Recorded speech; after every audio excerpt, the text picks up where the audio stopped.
I'm 𝙃𝙀𝘽𝙎. I'm doing marketing for the Yabby Market. Hi, I'm Cash, so I do sales for the Yabby Market. The Yabby Market is a project that began in December 2020 for the parent company 𝘼𝙙𝙙𝙧𝙨. So our purpose here is to rebrand, digitalize, and what we mainly do is we import, we breed and we wholesale our live fishes and our crawfishes. So the live fishes that we do sell is the 𝙊𝙙𝙀𝙀, which is the marble goby, the red tilapia, snakehead murals, and patin. We also do whole private tours, but those are for connections only and not open to the public yet. The farm was a new business venture for our boss, which is Mr. 𝙃𝙤𝙀𝙧𝙀. He bought the farm over 3 years ago and he migrated over from China about 20 years ago. He currently also owns another company called Ender Labs. It is a construction tools company. So 𝘼𝙙𝙙𝙧𝙨 was rebranded during the COVID phase 3. So the boss's son called the 4 of us here, and all 5 of us have different skill sets, but we have a common passion to build a sustainable fish farm, and thus the Yabby Market was born. My take on the food is that it all begins with the ingredients, because our crawfish and fishes are all cultivated in natural spring water, and that results in a sweeter meat instead of the kind of typical meat that you get that is cultivated in tap water, which contains chlorine. And needless to say, it is more fresh because it is all live, whether it is delivered to your house or you come to our farm and you fish for your own food. Crawfish, I believe, has a mixture of taste between the prawn and the crab, and it is something that is very difficult to describe. It's something that you have to really taste it yourself to experience it. And the way that we recommend our recipes to our customers, our guests, is actually catered towards the local market, and it is a very popular recipe in like all over the world. Because for crawfishes, we do it in mala style, which is very popular. We also do it in 13 spice, which is 𝙤𝙤𝙤𝙧𝙤. That is very popular in China and is slowly gaining popularity in Singapore. You can also steam it, and a few of my friends actually did cook it in cereal prawn, which actually turns out is much better because it is a cereal crawfish. And also there was one friend that did it in a salted egg, like stir-fried salted egg, and that was actually turned out pretty good. For 𝙊𝙀𝙀𝙧𝙀, we usually recommend it in a Hong Kong Cantonese style, which is very popular in Chinese restaurants. It is just slightly steamed in soy sauce and ginger, and the meat is flaky, it's firm with a natural sweetness. It has a very premium taste to it. So I believe the ingredients, because everything is cultivated in natural spring water, I think makes a difference in the produce that we produce. Sales visit has been very limited so far because due to the COVID situation, so we try to actually minimize the number of sales visits that we can conduct to our business owners and our business partners as well with the restaurants.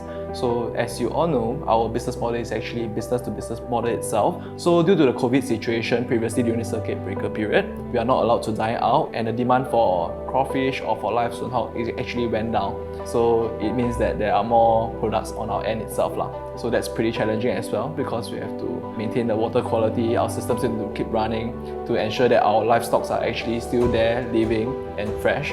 Because once it dies or anything that happens to it, it's actually additional cost that is going to incur to our farm itself, and which also recorded as a loss lah.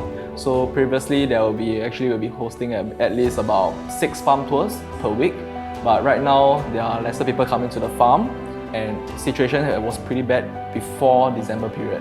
So after December period, as we all know, the maximum capacity has increased to actually 8.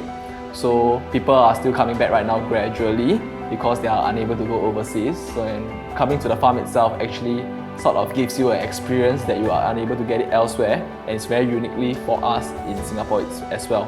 So when people don't come into our farm, means people buy less from us. So basically that's one of the most challenging issue that we have as well. So how do we actually overcome these challenges is actually a pretty standard approach, which is going to adopt digitalization. So we went to set up our own website to sell to our business to consumer base. We also set up an e-commerce platform with our partners such as Shopee or Last Mall to actually sell our crawfish online. So we actually conduct Facebook Live so that we can actually get people to actually view our live, showcase our farm, showcase how do we prepare the crawfish, how do we prepare the 𝙊𝙀𝙀𝙧𝙀 fish, how do we cook it, how can you order it, and how much is it, by throwing in a lot of promotions and everything. If you guys still remember during the April period where we have the circuit breaker where everyone is unable to leave house, so we actually witnessed the panic buying and how stock can easily diminish when the panic attack comes, and people are having a lot of fears and concerns about whether our imports from Malaysia or neighbouring countries will actually stop. So that resulted in a lot of panic buys, and this made us reflected a lot. So we have given the ample time to reflect, and we actually try to think of solutions to actually help to contribute to the Singapore 30 by 30 food sustainability goal. So the food sustainability goal is actually to make sure that Singapore is able to achieve 30% by the end of 2030. So right now, currently, right, our farm is actually doing the experimental phase where we can actually help to think of ways to actually utilize our farm much better. So we always talk about sustainability. So we actually try to use as much less energy as we can, because for water itself, we come from a natural spring water.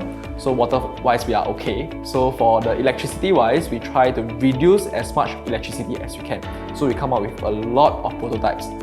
Prototypes to actually help to improve our water quality, help to increase our filtration systems. How do we actually filter our water with the most and the least number of pumps that we need, or motors that to generate?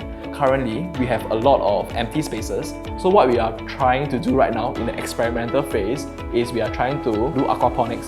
So aquaponics is something that grow our vegetables directly on the pond surface. So we try to flood everything on the pond surface itself. So our fishes itself, right, they are able to enjoy cleaner water because the roots will actually absorb all the dirt and everything. Then after that, because the water contains a lot of ammonia and everything, so basically it will actually absorb the nutrients and it will start to clean the water in the pond as well. So it works something like that. So we are trying to not only supply local fishes to Singapore itself, we also try our best to actually help to supply local fresh vegetables to you guys as well. Last words, so basically starting business may be tough, but taking the first step is actually much tougher. So take the first step and try everything, learn from your failures and success, and everything will flow naturally. So something like us, basically everything, if let's say you are given an opportunity to try a new industry, be it agriculture or anything, so you can actually just go and do it. Don't because of the industry is dated and no one is willing to enter, it stops you from entering. I believe that as long as you take the first step, everything will come perfectly later.